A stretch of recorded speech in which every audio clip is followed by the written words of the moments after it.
Salam sejahtera Malaysia, denyut nadi suara rakyat bergema di channel ini. Jangan lupa tekan butang subscribe, like dan share. Malaysia kita punya, cintai Malaysiaku, kita jaga kita.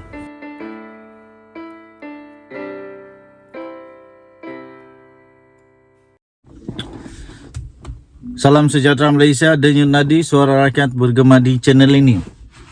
Disahkan Mahyadin Yassin, bekas Perdana Menteri Malaysia yang sekarang ini sudah pun tergolong di dalam kluster mahkamah.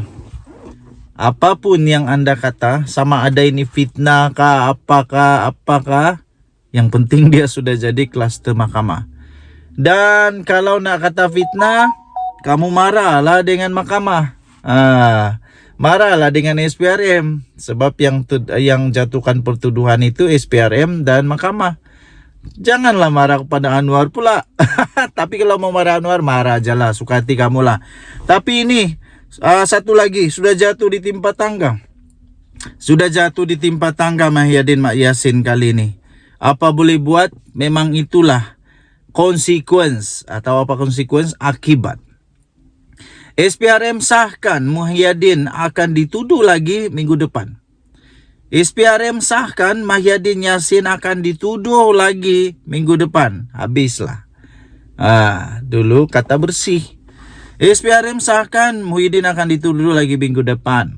Tan Sri Mahyadin Yassin akan sekali lagi dituduh di mahkamah minggu depan mengikut Seksyen _4_1_B Akta Pencegahan Perubahan Wang Haram, Pencegahan Pembiayaan Keganasan dan hasil daripada aktiviti haram. Pertuduhan terhadap pengerusi Perikatan Nasional PN itu adalah berikutan siasatan berkaitan dengan kes program Jana Web Ekonomi Pemerkasaan Kontraktor Bumiputra Berwibawa atau Jana Wibawa oleh Suruhanjaya Pencegahan Rasuah Malaysia SPRM. Perkara itu disahkan sendiri oleh Ketua Pesuruhjaya SPRM Tan Sri Azam Baki di sini pada hari ini. Katanya ringkas, ya betul. Katanya ketika ditanya berhubung perkara itu. Di bawah Seksyen 4_1_B AMLA TFPUAA 2001, jika sabit kesalahan boleh dihukum penjara maksimum 15 tahun dan boleh didenda tidak kurang 5 kali ganda jumlah atau nilai hasil daripada aktiviti haram atau RM5 juta yang mana lebih tinggi. Semalam, sejurus dibebaskan oleh SPRM, Muhyiddin yang juga adalah Presiden Bersatu, mengesahkan beliau akan berdepan 7 pertuduhan di mahkamah. Hari ini bekas Perdana Menteri itu juga didakwa di Mahkamah Seksyen. Di sini, atas 6 pertuduhan meliputi 4 menggunakan kedudukan untuk mendapatkan rasuah 232.5 juta dan 2 lagi pengubahan wang haram membabitkan 195 juta ringgit Malaysia. Bagaimanapun, Mahyadin Yassin atau nama sebenarnya itu Muhyiddin atau nama sebenarnya Mahyadin Yassin 76 tahun mengaku tidak bersalah selepas semua pertuduhan dibacakan terhadapnya oleh jurubahasa di hadapan Hakim Azura Alwi. Terdahulu, Timbalan Presiden Bersatu, Datuk Seri Ahmad Faizal Azumu memaklumkan bahawa Muhyiddin dijangka akan dikenakan lagi pertuduhan rasuah dan salah guna kuasa di mahkamah di sini di Shah Alam Isnin depan. SPRM sahkan Muhyiddin akan dituduh lagi minggu depan. Mau buat solidarity lagi kah? Ambil MC lagi kah? Nanti kena berhenti kerja, apa? Bersatu tolong kamu bagi duit kah? Bagi makan anak bini? Tak apalah, kita tengok saja. Kalau mau sokong Bersatu, mau sokong Muhyiddin, teruskan. Tapi jangan sampai pula terlalai kerja sendiri. Bahaya tau. Denyut nadi. Kita jumpa lagi. Bye-bye. Salam sejahtera Malaysia, denyut nadi suara rakyat bergema di channel ini. Ampun tuanku, beribu-ribu ampun, sembah patik, mohon diampun.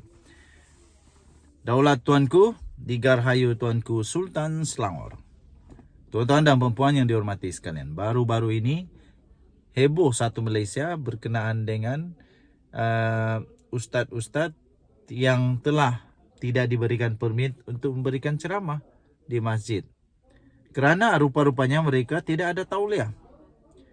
Dan ramailah yang bersoal sehingga mereka lupa bahawa ketetapan itu adalah ketetapan yang sudah pun dikaji dengan baik dan daripada titah Seri Paduka Baginda titah daripada Duli Yang Maha Mulia Sultan-Sultan, Raja-Raja Melayu. Terbaru ini akhirnya Sultan Selangor bertitah lagi. Hanya yang mahir dan berpengetahuan luas boleh diberikan tauliah. Padan muka kamu. Padan muka. Betul lah itu. Hanya yang mahir dan berpengetahuan luas boleh diberikan tauliah. Kalau setakat nak politik tak payahlah. Sultan Selangor Sultan Sarafuddin Idris Shah menegaskan bahawa keperluan tauliah mengajar agama bukan untuk menghalang atau menyusahkan seseorang yang ingin mengajar agama. Sebaliknya, ia adalah langkah pencegahan bagi memenuhi maqasid syariah dalam aspek memelihara agama Islam. Baginda bertitah hanya mereka yang benar-benar mahir dan mempunyai pengetahuan luas mengenai agama Islam sahaja yang boleh diberikan tauliah untuk mengajar atau berceramah di masjid atau surau di negeri ini.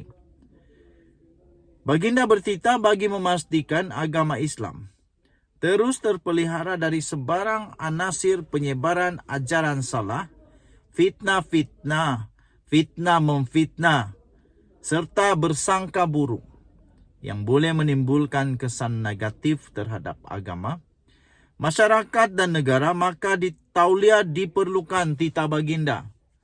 Patik rakyat Maharin sangat bersetuju dengan apa yang telah dititahkan oleh Baginda Sultan Selangor ini.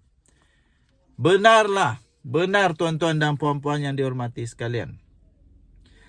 Perlu untuk siapa sahaja di Malaysia ini, perlu supaya sekiranya ingin mengajarkan agama, perlu ada tauliah. Satu. Kedua, dah pergi masuk negeri orang, buat-buat tak tahu je dia buat salah. Kalau negeri orang dah tetapkan bahawa itu adalah ketetapan, hormatilah.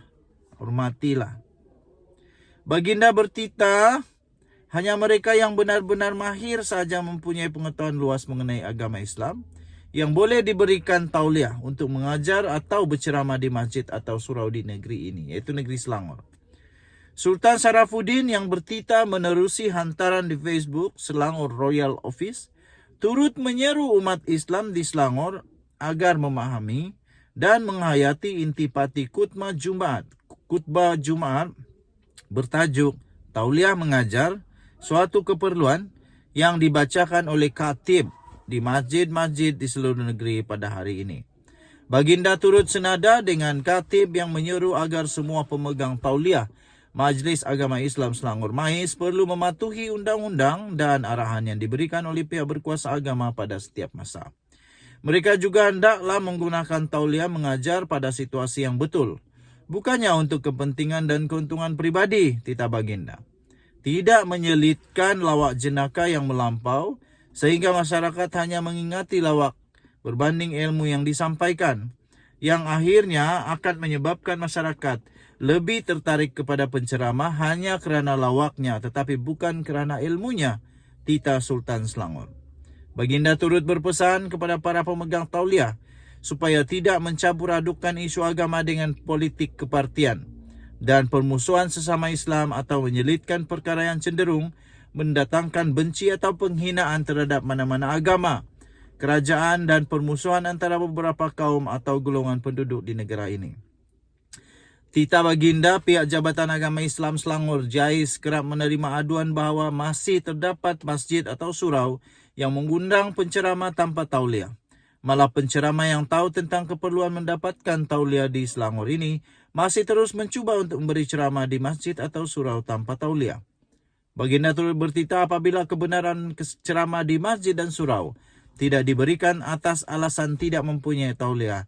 Pihak berkuasa agama dipersalahkan dan diperlekehkan. Kononnya menghalang usaha-usaha dakwah dilakukan di masjid dan surau Tita Baginda. Justru Baginda mengingatkan kepada sesiapa saja yang ingin mengajar agama atau diundang untuk mengajar di masjid atau surau seluruh Selangor untuk memohon tauliah mengajar. Daulatanku,